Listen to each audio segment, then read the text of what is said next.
Don in London, hello. It's August 25th. My video is all about recovery from addiction to either substance or behaviour, or both in my case. My addictive substance, alcohol, most freely available in my life. And behaviour, trying to be with the right people, in the right places, doing the right things, and having the right things. Perfect consumer, all part of modern life. Being in the right place, with the right people, with the right things, and doing the right things, in the perfect relationship, right girl, right time. One hoped, and I hoped a lot, and failed to see reality, all because I was trying to fix me. Fix the way I felt, and fix the environment, and fix every single thing. I suppose aiming at perfection, often saying simply progress, but not really understanding life too well, that life is a balance of all elements that we can experience as life is today. So all elements. The most important for me, how to love people, be loved back, and in some way useful, not only to myself, but to a wider society, and be a part of, but not to the extent of pleasing people and trying to fit in and trying to be perfect the way others may have wanted me to be, or you might have wanted me to be.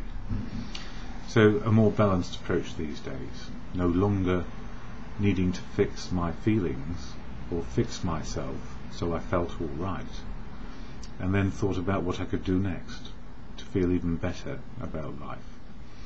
Life has changed dramatically, so no longer fixing the way I feel, no longer trying to fix others and the way they feel about me, and no longer seeing usefulness in trying to strive for perfection or earn such large and vast amounts of money that I would be revered for my abilities.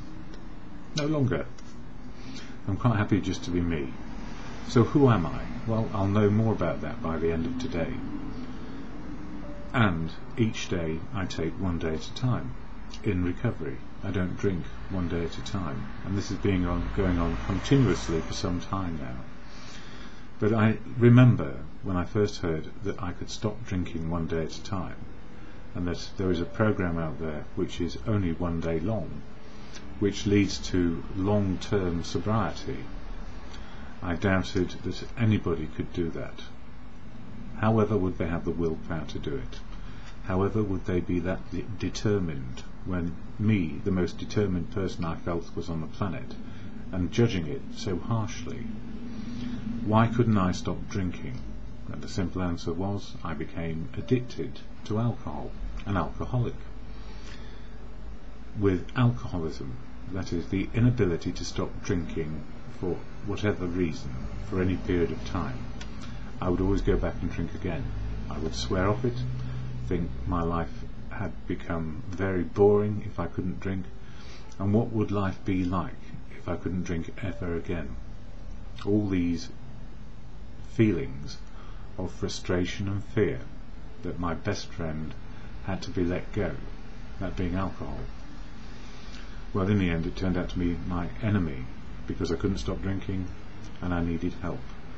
Fortunately for me, family, friends, community kept me alive somehow when I seemed determined to go the other way. I lost the plot, lost everything, lost my dignity, self-esteem, and any idea that life could return to something called normal. And it took a long time. Alcohol is pernicious. It seems to take a long time for some of us to realise it's not doing us any good, and we can't stop, and then we wonder how. And sometimes we work on self-will for a year or two, as in my case, and then find myself drinking again, but more and more and more.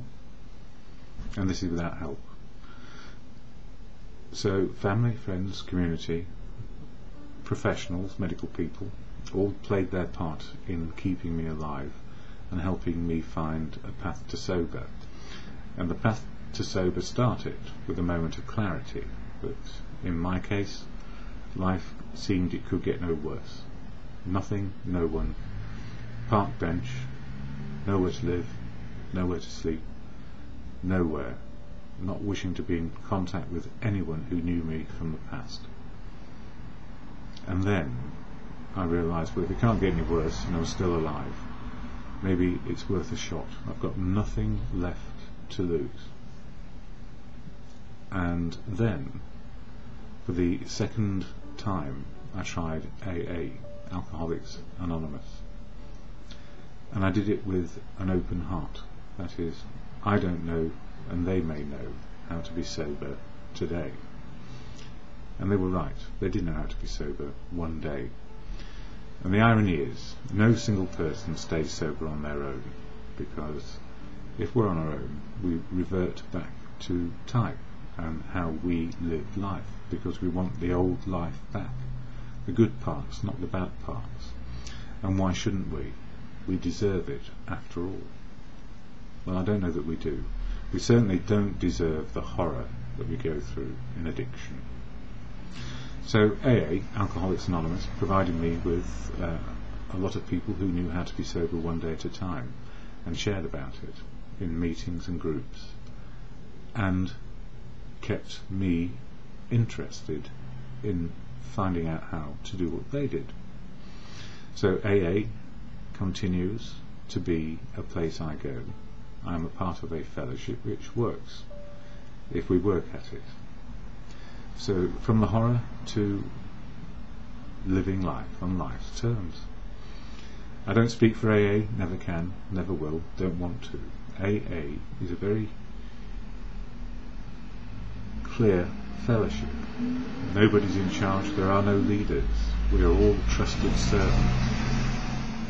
So no leaders and simply trusted servants, doing the best we can today to share and help and support everyone that we know who may wish to have a desire to stop drinking. So I'm very fortunate. It took a long time to get there, 35 years, not recommended, and hospital visits on the way, and revival when I didn't want to be revived anymore, and somehow it happened.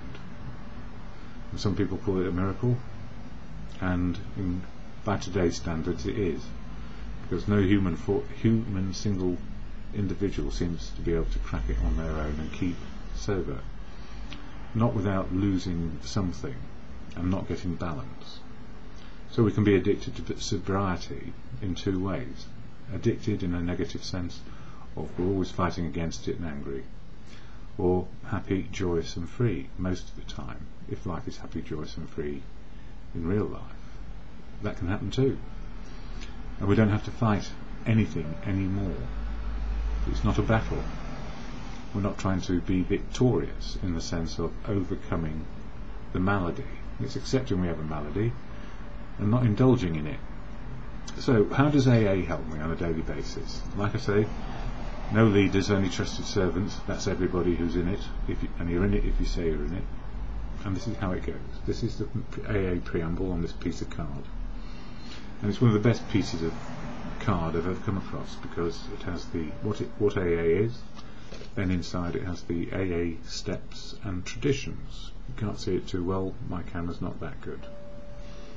And then it has the can do, can't do bit at the back, called an exhortation or a prayer or a meditation to what we can and cannot do today. And it all works if we just try it. It won't work perfectly because we're not perfect, but we can have a go at it, and we can be sober and then keep on learning. So AA, the AA preamble.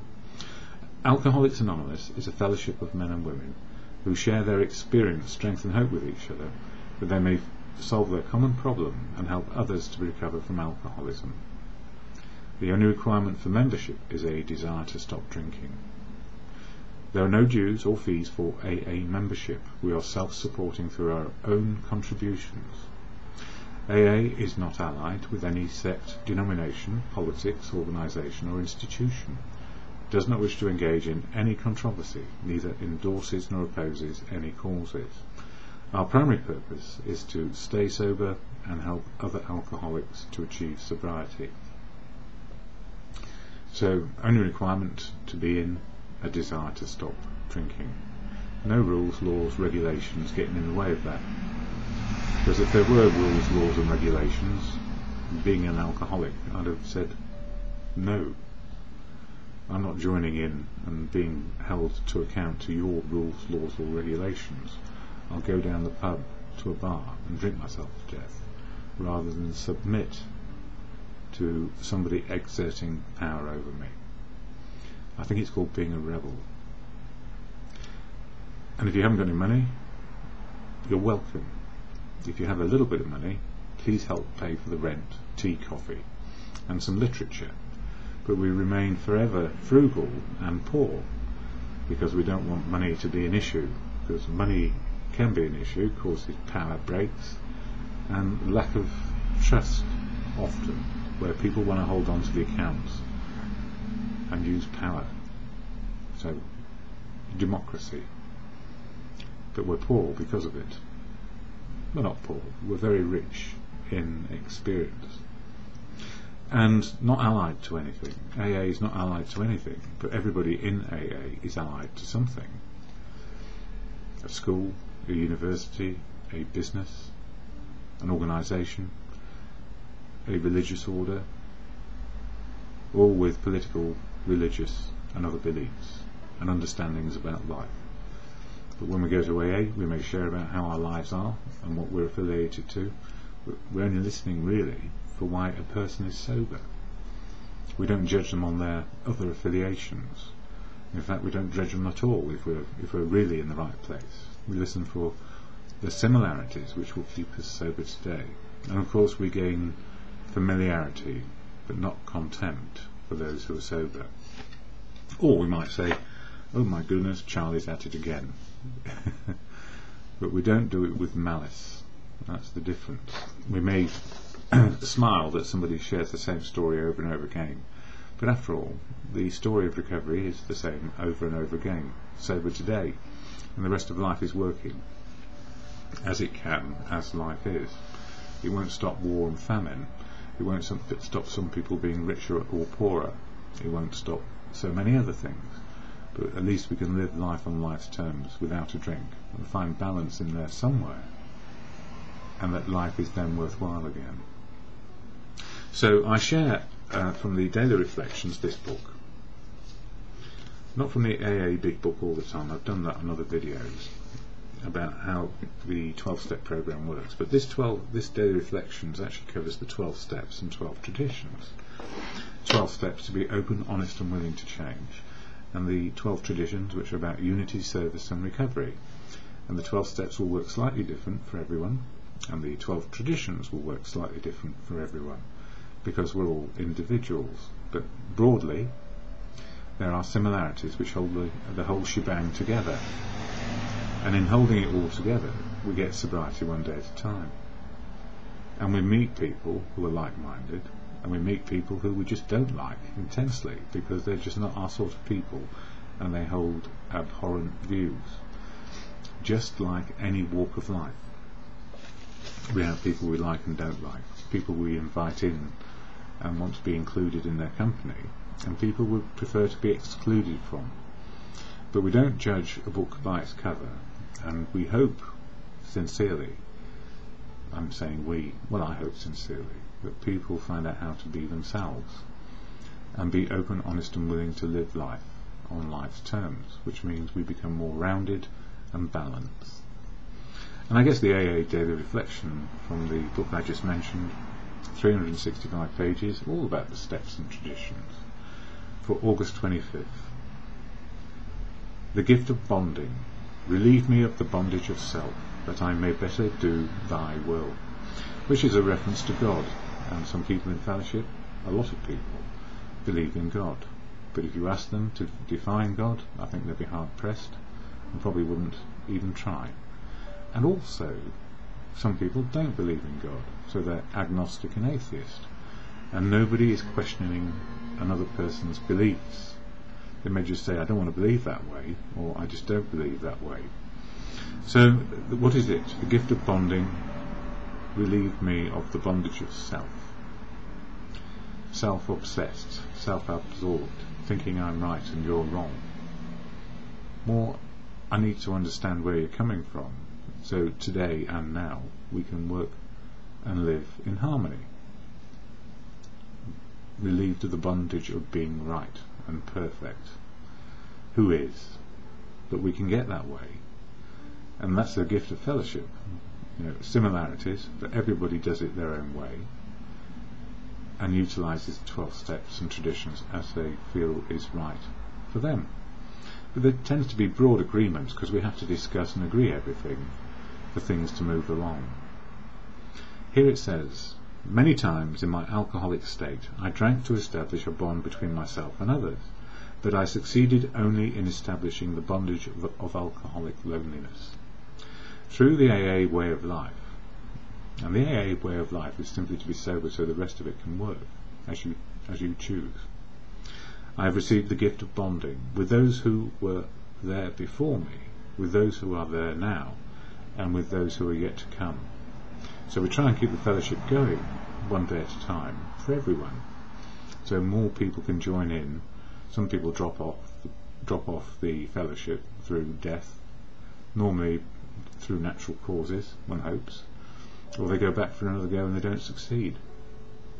And I suppose the attrition rate is equal to those who don't want to live in the day and don't want to give up, or life has tormented them so much, the pain is so great, they would rather be dead than alive. And that's horrible. That's part of the stigma of this illness, that nobody wants to admit they've got it. And often people are ignorant of where they are with any sort of fixing behaviour, and they find themselves addicted to something they cannot stop, and that's where the self-harm comes in. You can't stop doing it, and it's getting in the way of the rest of life, or not even allowing us to form another part to our living to get balance. Then we are really, really stuck, and the horror is so difficult. Anyway, that sounds a bit stark. I have to say, I've been going at this for some years, and at the moment life ain't too bad. It's not fantastic in terms of material wealth or anything like that, but it is fantastic in knowing that I am alive. I care about people care about me, and I can be helpful from time to time. So today, how do I feel about things? A desire to stop drinking is the only requirement. No rules, laws and regulations. Anarchic democracy without leaders, and everyone is a trusted servant. Always sharing experience, strength and hope, and everyone can let off steam. We are learning to live life, open, honest and willing, in unity, service and recovery. And we learn our part in the big picture and life on life's terms. Freedom to choose always. And this is the key. Freedom to choose a sober path a day at a time so that the rest of life can happen. And, with heavy heart we can look at the world as it is today, and on the one hand we see people fighting each other for liberation in big countries where there's been no democracy for a long time, and letting off steam. And in more mature democracies we see people being pushed into the ground, downtrodden, and then victimised and vilified for having no concept of modern society, the big picture, the big society, except that they look at it from the outside. And if they dissent in any way, the police now have more powers. The social networks are being shut down if anything happens. Well, where have these things happened before? And if anybody shouts loud and is in danger of spilling out into a violent outburst, they can be locked up for it. A shocker. What is the world coming to? Well, I dare not speak out against freedom of speech, or do I? I shout for freedom of speech, and not riotous assembly, because riots never work.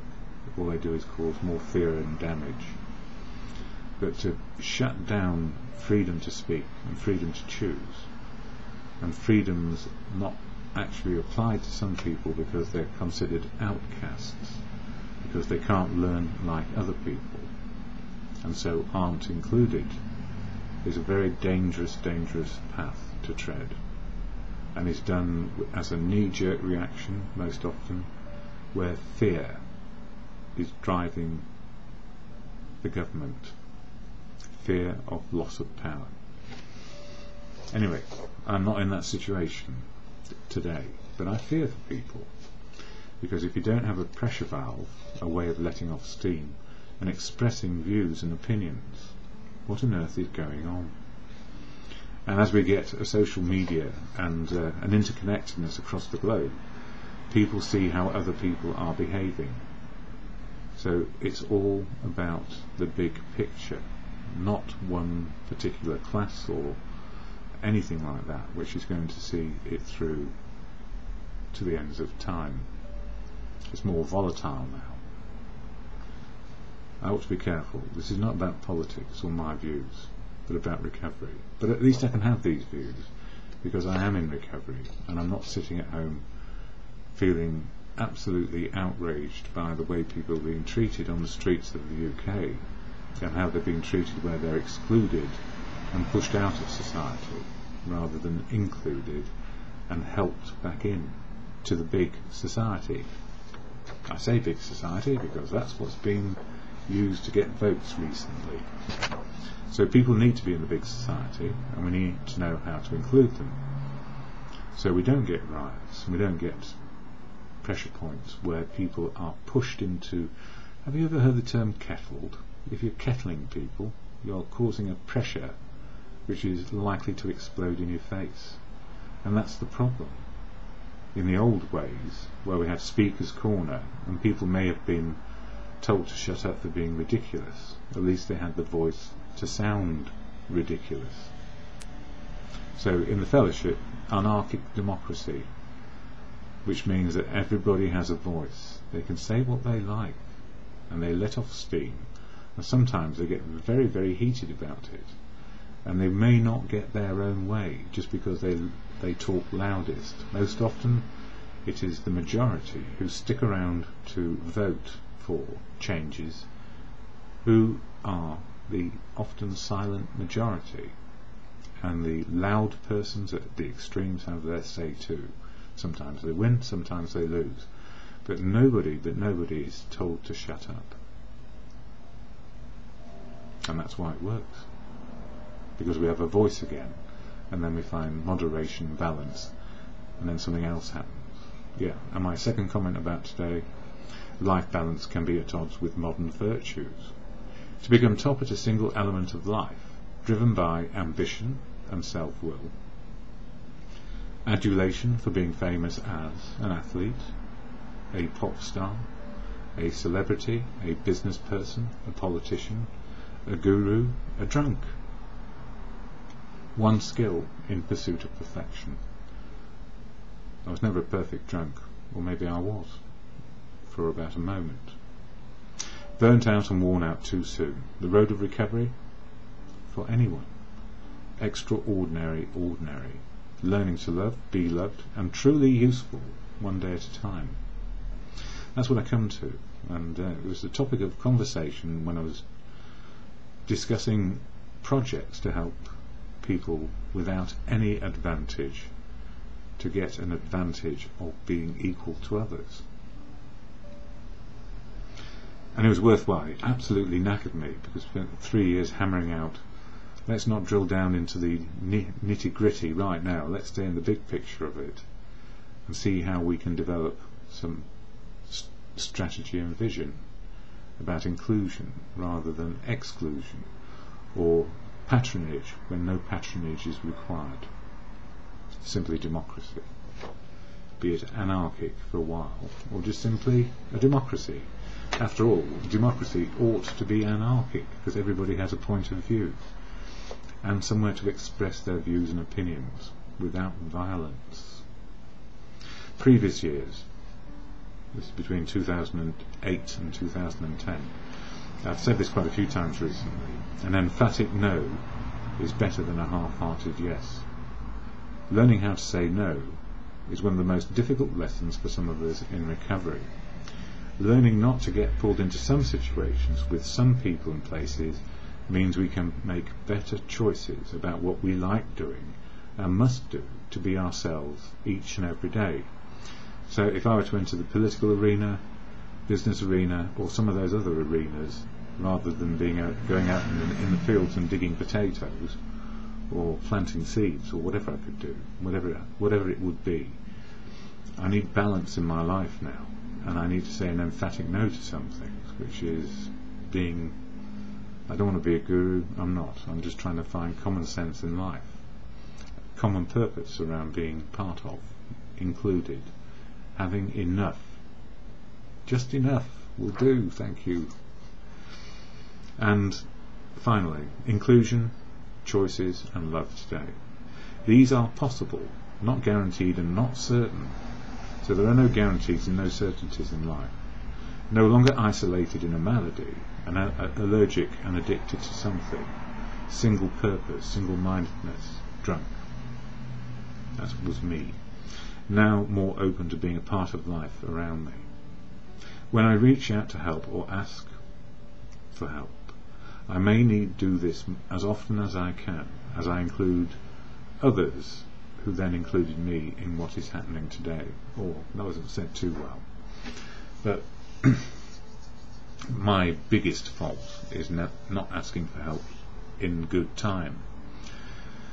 I can get very, very tired. Chronic fatigue comes from things I got in recovery, like type 1 diabetes and clinical depression being properly diagnosed.